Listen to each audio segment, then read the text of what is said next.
any city, in any country, look for the scummiest hole in the wall, dive bar, or rundown tavern. Let me be absolutely clear.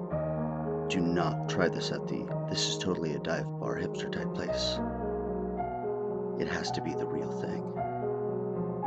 If you've been seeking, you'll know by the people, by the way they stare at you. Ignore the fear in the pit of your stomach and ask the barkeep, what would the holder of the glass recommend? If he mentions the special, nonchalantly leave the bar. Never go to another. They have your face. They know you. They'll wait for you. They'll find you. If the bartender looks confused, you didn't pay close enough attention to the people. This is not the right bar. Feel free to try again somewhere else. But if he offers you an angry Harry, or Paul, or any man's name, you're in the right place. Tell him, I'll have the bottle. If he takes a bottle off the shelf and sets it in front of you, insist it's not what you asked for. If he gets another, say the same thing. He may keep this up for an hour or so. Be patient, and don't take your eyes off him. If you do, you will be compelled to guzzle down the next thing he mixes.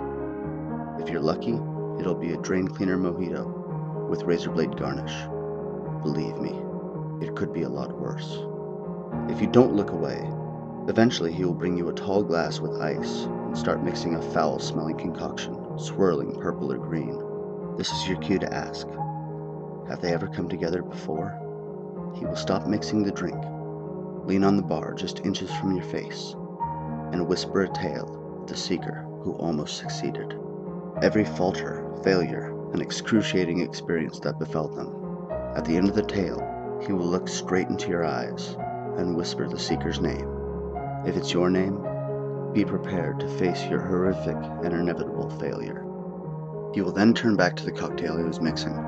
Before he's done mixing, gesture towards the kitchen and say, "I'd like to be served by the holder." Don't take no for an answer, even under the threat of death. When he finally gives in and walks into the back, close your eyes. Wait for death. If you fear for your life, its end will come, slowly, in the bathroom of that hole in the wall. It will not be painless. If you are unafraid, open your eyes. A beautiful yet disheveled woman will be sitting next to you at the bar, staring at you. Never meet her gaze. Eventually, the bartender will bring you an empty cup that won't seem to balance in your hand. It will feel as if it's trying to escape. Thank him graciously, wait for him to go back to his business, and leave while his back is turned. Take the cup out through the back door. Close your eyes again. You will hear high-heeled footsteps behind you. Don't turn around. Unless you fancy being one of those dead-eyed drunks at the bar, serving eternal sentences of soul-rending sorrow for an act of fear and curiosity. Instead, think of the worst part of your life. Focus on it. Imagine how it could have been worse. Remember how it was worse. Let your mind twist your recollection of that moment into a grotesque and terrifying account of what you thought was your most depressing memory. It will continue to persist in your mind with ever-growing intensity, every horrifying detail changing subtly, slightly distorting, steadily getting worse, each remembering more disturbing than the last.